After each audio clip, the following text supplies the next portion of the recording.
પીપોદરા ગામે પીપોદરા પંચાયત દ્વારા પ્રાથમિક શાળામાં ડિજિટલ બોર્ડ લગાડવામાં આવ્યા છે। પીપોદરાની પ્રાથમિક શાળા એ સુરત જિલ્લાના ગ્રામ્ય વિસ્તારની ડિજિટલ બોર્ડવાળી પ્રથમ શાળા બની। પીપોદરા ગામના ડેપ્યુટી સરપંચ નસુરભાઈ શેખને ડિજિટલ બોર્ડનો વિચાર આવતા ગામના સરપંચ મિહિર પટેલ અને તલાટી કમ મંત્રી તેમજ ગ્રામ પંચાયત પરિવારના સહયોગથી પ્રાથમિક શાળાના પ્રવેશ દ્વાર પર ડિજિટલ બોર્ડ લગાવવાનું કાર્ય સંપૂર્ણ કર્યું।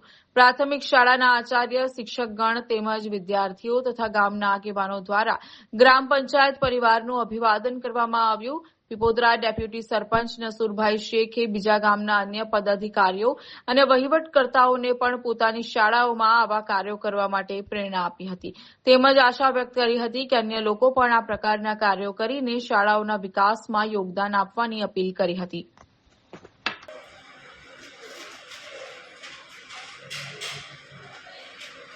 સુરત જિલ્લાના માંગરોળ તાલુકાની પીપોદરા શાળાના આચાર્ય હિતેશભાઈ જાનવેરા। હું 2015થી પીપોદરા પ્રાથમિક શાળામાં આચાર્ય તરીકે ફરજ બજાવું છું। મારી સાથે મારા 14 શિક્ષકો પોતાની ફરજ બજાવે છે। અમારી શાળામાં 456 બાળકો અભ્યાસ કરે છે। અમારી શાળામાં ગ્રામ પંચાયત દ્વારા સરસ મજાનું ડિજિટલ બોર્ડ આપવામાં આવ્યું છે, જેથી સુરત જિલ્લાની પ્રથમ ડિજિટલ બોર્ડ ધરાવતી શાળા અમારી બનેલ છે।